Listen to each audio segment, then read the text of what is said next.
begin with Jason Kersey, the Athletic, and then go to Eric Bailey. All right. Hey, Jeremiah, how are you? Good.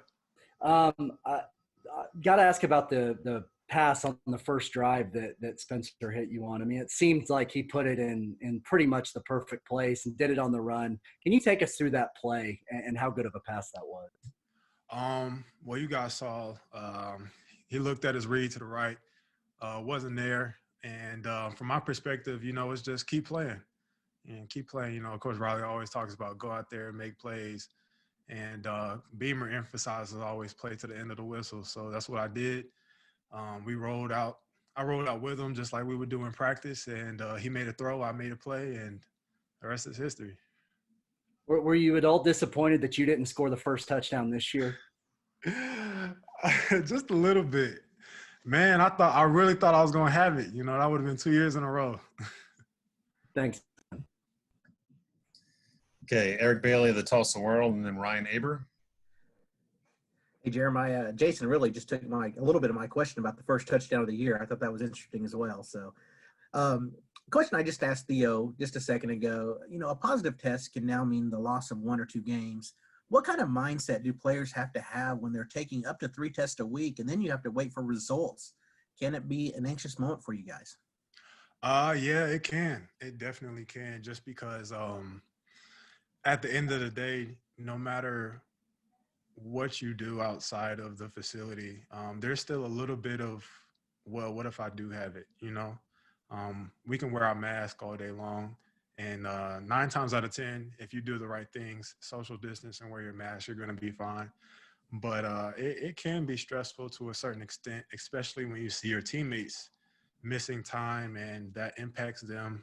Then it impacts the team and as well as yourself. So it's a little bit nerve-wracking. But like I said before, as long as you do the right things, then you're good most of the time. Thanks, Jeremiah. Okay, Ryan Aber with the Oklahoman, and then Joe Bettner.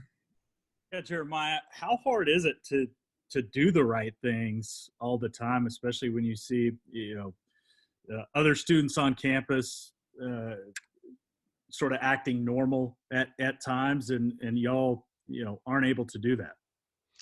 Well, we're held to a higher standard, we're expected to do the right things no matter whether it's in the classroom, on the field, or in the facility. It's normal for us to be different than everyone else. It's normal for us to follow the rules, follow the standard that is set by Coach Riley for us. So if he tells us that we have to wear a mask, then it's only right because we know that his kids are wearing a mask. I know that Coach Beamer's kids are wearing a mask. So if they're asking their families to, then it's only right for us to. And for me personally, wearing a mask isn't that hard. We wear it every day during practice, and it's not easy, but we do it regardless because we have something bigger that we want to accomplish. Appreciate it, Jeremiah. Joe Bettner with the Norman Transcript, and then John Hoover. Jeremiah, it seemed like Braden Willis was out on Saturday, kind of paving the way for both you, Mikey Henderson, to board. And I was curious if you could talk about what Mikey Henderson has been able to contribute to this team so far, especially within your position group. It seemed like he had a solid debut on Saturday. Yeah, Mikey's been learning pretty quickly, and he'll definitely be great. He'll be up here talking to you guys one day. But I think he had a good performance for his first game, especially. I know he was a little bit nervous as anybody else would, but he went out there, he did his job, he worked hard, and I'm proud of him. He's the next one up. Being the veteran in that group, did you take it upon yourself to maybe coach him through that, mentor him through that? Yeah. I try and do what the guys before me did. Carson, he walked me through everything. Dimitri, he walked me through everything. So it's only right. It's that tradition that I talked about last year that I have to carry on this year to Mikey.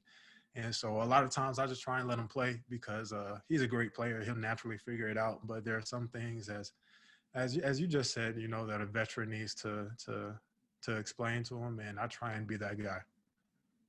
Thank you. John Hoover with SI Sooners, and then Keegan Renault. Hey, Jeremiah. So you talked earlier about the throw, or the catch, I guess, from on the sideline from Spencer. First of all, how good was that throw to do what he did and to put that on the money like he did? Very impressive. And then secondly, I wonder if you could maybe expound on his leadership, his huddle presence, command of the huddle, how he does things at the line of scrimmage, that kind of thing. Well, to answer your first question, the throw, he, like you said, he put it on the money. He put it where either I could get it or nobody could get it. And honestly, when he threw it, I was kind of like, I don't know. But like I said, I just kept playing, came back to the ball, and maybe I could have scored, but it was a great throw, and he'll make plenty more just like that the rest of the season. To answer your second question, I think the biggest thing with him is confidence. As a veteran, everyone on the offense pretty much is older than him. And so we do our part to help and make things easier on him. And I know the one thing that I look for from him is confidence. If he's confident, then, we're going to go out there, we're going to do our thing regardless, because I know I'm going to do my thing. I know Adrian Ely is going to, and I know Creed is, they're all going to do their job. And so all we expect from him is to know his job, to be confident out there on the field, and to execute. Real quick follow-up. Pocket presence is kind of an intangible thing. Is that something that, from a player's perspective, you guys notice in your quarterback? Yeah.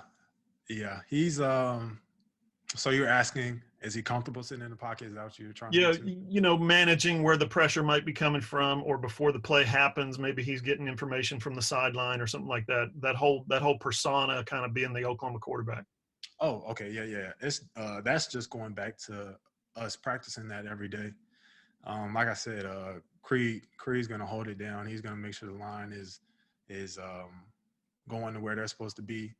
And to answer your question in terms of his pocket presence, like I said, as long as we're all on the same page, it makes his job that much easier. And all he has to focus on is getting the playmakers the ball. And so he's done a very good job with that. Like I said, he's confident and he's executing. Great. Thank you so much. Let's go to Keegan Renaud, Sooners Wire, and then Jenny Carlson. Creed obviously has been a leader since he's taken over at center position the last 2 years, but it seems like he's really ramped that up this year, with the racial injustice stuff that was going on with him on social media. Just what have you seen from Creed and his leadership so far this season? Consistency. That's something that not everyone has the ability to do. We can all be leaders to some extent, but Creed has gone above and beyond and coming to work every day, being a voice every day. So when these social injustice issues came up that we had to address, it was only right for him to once again speak up and be a light for us to follow. And I think he's the right guy for it. I have all the faith in the world in Creed, and I'm glad he's our captain. Thank you. Let's go to Jenny Carlson with the Oklahoman. Hey, Jeremiah, how are you? Good. Good. Hey, I want to go off of football for a second. I know you made it known via social media this summer that you're now an MBA student, which when I think about the craziness of this year, I wonder how that fit in. I mean, the stress of that, tests, all that sort of thing. Can you just kind of walk through what that process was like for you? It wasn't easy. It was not easy. To address what you first said, scheduling. Our people down there in OKC did a great job working with me in terms of making that fit. They were very adjustable in terms of my plan here and my plan there and what we have going on online. Especially when school started, we actually started a week earlier than the Norman campus, but we were still in fall camp. And so I wasn't able to attend. And once again, they worked with me in terms of getting me the information I needed. And it's just been very smooth. The work has been hard, don't get me wrong, but it's been probably the best decision I've made recently, and I'm happy to be a part of it. What does that mean to you to know that at the end of the process, you're going to have an MBA, which, I mean, that's I mean, that's not an easy thing to do, but to think that you're in that program and you're headed down that path, what does that mean for you personally? I've always been a stickler when it came to academics, but I don't think I really understand what having an MBA means right now. You know, to me, it's just a goal that I want to accomplish, and it's just like, all right, I'm still in school, you know. But when I tell other people I'm in the MBA program, they're like, "Whoa, that's big," especially from older adults. And so, I'm hoping that the benefits will show later on in life. But for right now, I'm just grinding and playing football, you know. Cool. Thanks, Jeremiah. Okay, let's go to James Hale with KREF. Hey, Jeremiah, I hope things are going well. Great catch on the goal line. And, you know, you've always had, you know, those hands in high school and things like that. How much fun was it to play in this game? You know, you guys were depleted and, you know, you were used in a lot of different ways in this game. It was fun, you know, to reiterate what you said. It's very similar to what I did in high school. And so when my name was called to be out there, I was ready. You know, I've been in this offense for a little while, so, you know, I know a thing or two. Yeah. So, yeah, I'm out there to make plays, and I have a good time doing it.